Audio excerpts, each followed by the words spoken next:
안녕하세요.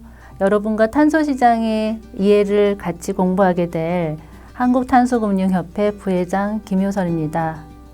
저는 탄소금융협회를 설립하기 전에 한국가스공사와 UNDP에서 일을 했습니다. 즉, 에너지와 기후와 환경을 같이 공부한 사람으로서 여러분과 탄소시장에 대한 이해를 함께 도와드리도록 하겠습니다. 탄소시장에 대한 이해는 바로 5개의 항목에 대한 이해가 필요합니다. 즉, 배출권 거래가 어떻게 이루어지는지 그 방법론에 대해서 우리가 공부를 하고, 또 배출권 시장이라는 것이 왜 만들어졌는지에 대한 것이 필요하겠죠. 그리고 배출권 거래라고 하는 시장은 의무적으로 만든 시장이긴 하지만 동시에 자발적으로 탄소 시장을 만들어내기도 했습니다. 그건 바로 그 이유가 무엇인지, 또 그 배경이 무엇인지 궁금하겠죠. 이건 바로 요즘 우리가 얘기하고 있는 ESG 경영과 굉장히 많은 연관관계가 있습니다. 즉, 누가 뭐라고 시켜서가 아니라 우리 스스로가 미래를 대비하기 위해서 어떤 전략이 필요하냐, 그런 차원에서 봤을 때 스스로가 시장을 만들어서 조금 더 비용 효과적인 방법을 찾아보자, 이런 차원에서 의무시장도 존재하고 자발적 시장도 동시에 존재하게 되는 거죠.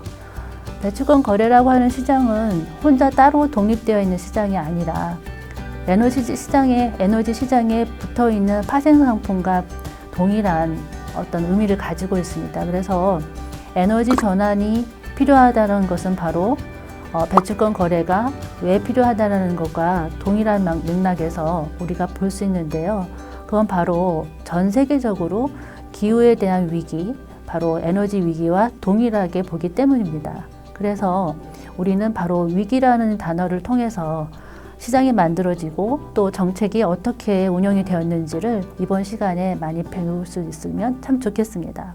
그래서 탄소시장은 에너지 정책과 뗄래야 뗄 수 없는 관계에 있기 때문에 우리는 에너지 전환 정책이 이루어진 배경과 동시에 탄소시장이 어떻게 성립이 되는지를 한번 보는 그런 시간이 필요하겠습니다. 다음은 그렇다면 에너지 시장의 가장 주류를 이루고 있었던 화석연료는 어떻게 되는 것일까? 저탄소 시장으로 가고 저탄소 경제로 가게 되면 화석연료는 그러면 사라지는 것일까? 그러면 과연 궁금하시죠? 화석연료는 화석연료대로의 역할이 있는 거고, 저탄소 에너지는 저탄소 에너지대로 다시 또 기술 개발을 통해서 출현하게 되는데, 이게 어떻게 등장하고 어떻게 사라지는지, 페이즈인과 페이즈 아웃이 어떻게 스무드하게 이루어질 수 있느냐를 고민하는 사람들이 바로 저탄소 경제를 디자인하는 그런 전문가들이 되겠죠. 그래서 여러분들은 이번 시간을 통해서 에너지 전문가가 될 수도 있고 탄소 배출권 시장 전문가가 될 수도 있겠죠.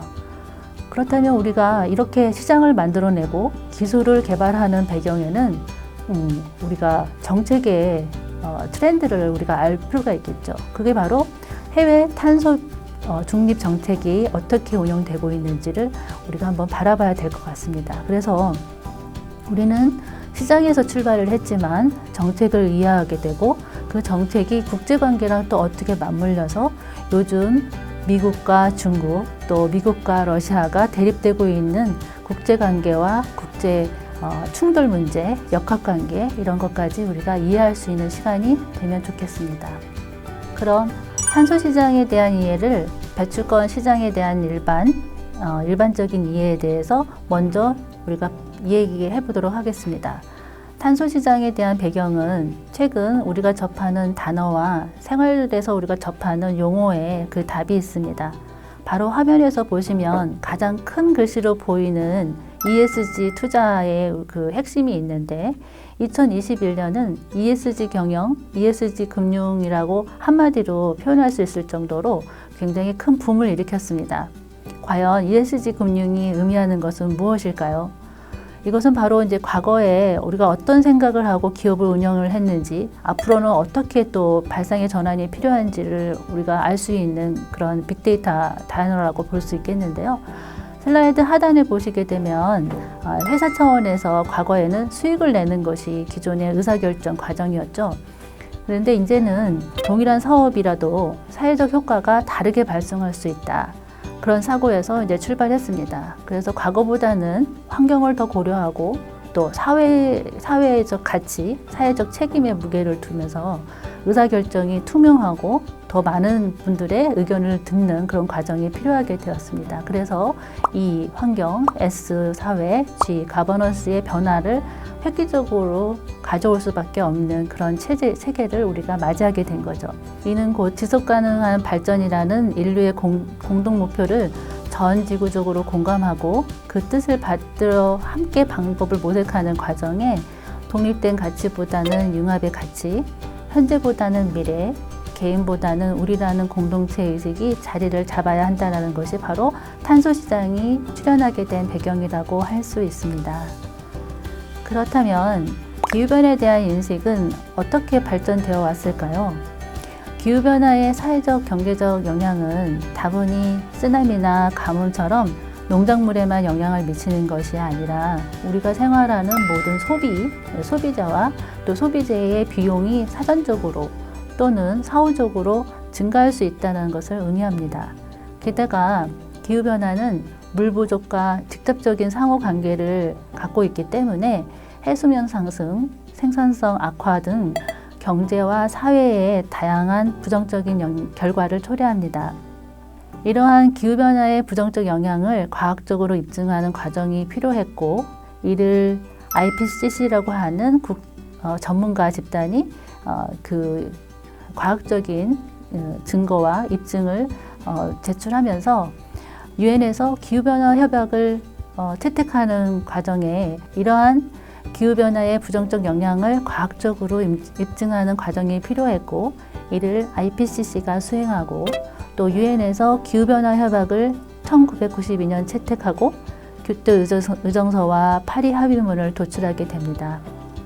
여기에 온실가스 배출권 거래제가 기후변화로 인한 사회적 비용을 최소화하는 가장 합리적인 방법론으로 채택되면서 탄소 시장이 우리 경제에 뿌리를 내리게 됩니다.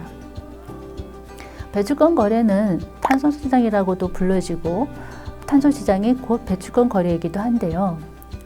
이 시장은 엄격한 모니터링 그리고 리포팅, 제3자 검증 과정을 통해서 그 시장의 엄격성을 굉장히 중요시 여깁니다. 그래서 시장을 디자인하고 감독하는 기능을 정부가 수행하고 신뢰할 수 있는 시장으로 만들기 위해서 정부의 역할이 굉장히 중요합니다.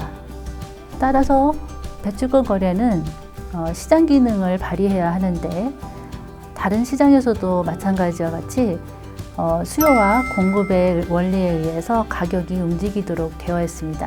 즉 수요가 늘어나면 가격이 올라가고 공급이 늘면 가격이 떨어지는 똑같은 방법론에 의해서 움직이고 있죠.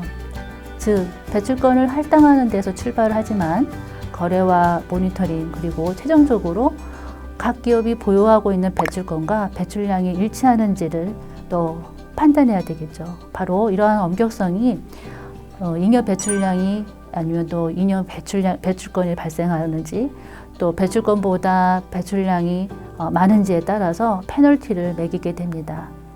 현재 배출권 시장의 가격 동향을 파악하기 위해서는 다음의 슬라이드에 대한 이해가 필요합니다.